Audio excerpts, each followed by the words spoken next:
Hello everyone. आज के lesson में 10 और बहुत ही इंपॉर्टेंट विकेबलरी वर्ड्स डिस्कस करते हैं। पहला वर्ड है ओबीडियंट। इसका मीनिंग है doing what one is told willing to obey, यानी जो शख्स हर बात मानता हो उसे ओबीडियंट कहा जाता है। एग्जाम्पल सेंटेंस है when parents make reasonable request of them the majority of my friends are obedient, यानी जब उनके पेरेंट्स कुछ ऐसे रिक्वेस्ट उनसे करते हैं जो रीज़नेबल हो यानी जो मानने के लायक हो, तो मेरे ज़्यादा दोस्त ओबीडियंट हैं यानी वो बात मानते हैं। सेकंड वर्ड है चैरिटी। चैरिटी का मतलब होता है generous giving to the poor, यानी जब आप गरीब लोगों को कोई चीज़ दे देते हैं फॉर एग्ज़ाम्पल, तो उसको चैरिटी कहा जाता है, यानी हम कहते हैं ना चैरिटी वर्क। इसके जबकि दूसरा मीनिंग है इसका institutions for helping the sick the poor और द हेल्पलेस, यानी वो इदारे जो गरीब लोगों की और हेल्पलेस लोगों की हेल्प करते हैं उनको भी चैरिटीज़ कहा जाता है। एग्जाम्पल सेंटेंस है he donates thousands of dollars each year to reputable charities, यानी कि वो रेप्यूटेबल चैरिटीज़ को हर साल हज़ारों डॉलर चैरिटी देता है ताकि वो फिर पुअर और हेल्पलेस लोगों पर उनको स्पेंड करें। नेक्स्ट वर्ड है अनर्थ। इसका मीनिंग है to find something that was previously hidden और अननोन, यानी जब आपको कोई छुपी हुई चीज़ मिल जाए जिसके बारे में लोगों को पहले पता न हो तो उसको अनर्थ कहा जाता है। एग्जाम्पल है the archaeologist were able to unearth a treasure trove of ancient artefacts, यानी कि आर्कियोलॉजिस्ट को कुछ एंशियंट आर्टिफैक्ट्स मिल गए। आर्टिफैक्ट्स उन चीज़ों को कहा जाता है जो हाथों से बने हों, तो यानी उनको अनशियंट आर्टिफैक्ट्स उन्होंने अनअर्थ कर लिए यानी मिल गए उनको। नेक्स्ट वर्ड है डिपार्ट। डिपार्ट का मीनिंग है टू लीव और गो अवे फ्रॉम ए प्लेस, यानी कि टू लीव एक जगह कोई चीज़ छोड़ दें आप, या फिर और गो अवे फ्रॉम ए प्लेस यानी या किसी जगह से आप चले जाएं, ठीक है ना, आप चले जाएं, go away from a place, आए नहीं बल्कि चले जाएं। तो एग्जाम्पल सेंटेंस है we need to depart early in the morning to catch our flight, यानी कि अगर हमें अपनी फ़्लाइट पकड़नी है तो हमें सुबह जल्दी डिपार्ट करना होगा, यानी कि इस जगह से जाना होगा, छोड़ना होगा इस जगह को। नेक्स्ट वर्ड है कोइंसाइड।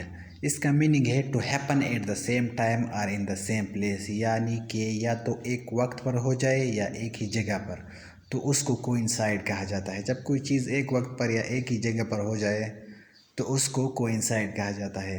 एग्जाम्पल है our vacation plans coincide with the school holidays, यानी कि हमारे जो वेकेशन के प्लान्स थे जो हमने बनाए हुए थे वो कोइंसाइड हो गए विद द स्कूल हॉलीडेज़, यानी स्कूल हॉलीडेज़ के साथ, यानी स्कूल हॉलीडेज़ और वेकेशन प्लान्स जो हमने बनाए हुए थे वो एक साथ एक वक्त में हो गए, तो इस वक्त हम कह सकते हैं कि कोइंसाइड।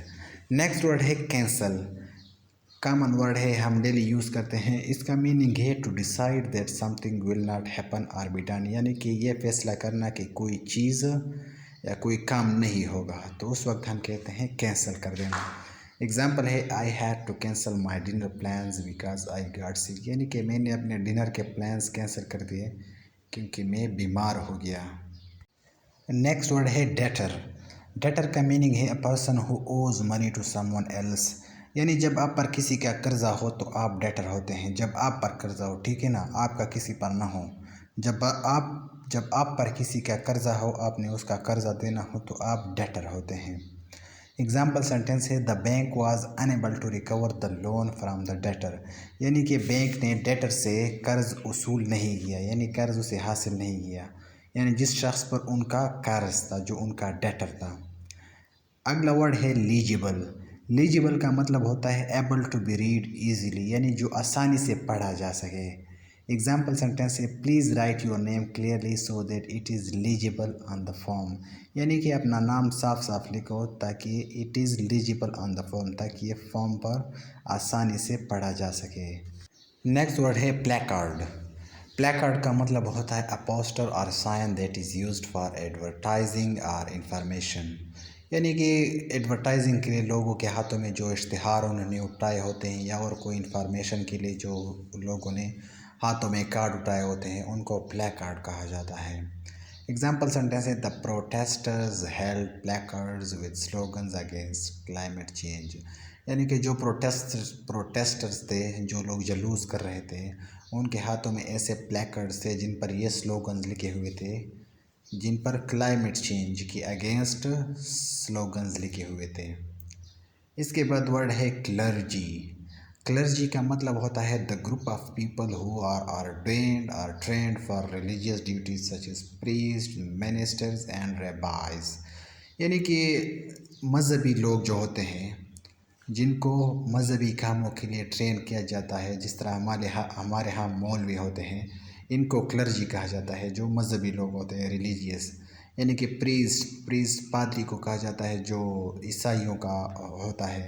जबकि रेबाइज जो है ना एक वर्ड, ये रेबाई, ये ज्यूज़ जो होते हैं, यहूदी, उनके जो मौलवी होते हैं, जो क्लर्जी होते हैं, इनको क्लर्जी कहा जाता है। यानी कि the clergy at our church are very supportive, यानी हमारे चर्च में जो क्लर्जी हैं, जो रिलीजियस लोग हैं, वो बहुत सपोर्टिव है, बहुत हेल्पिंग है।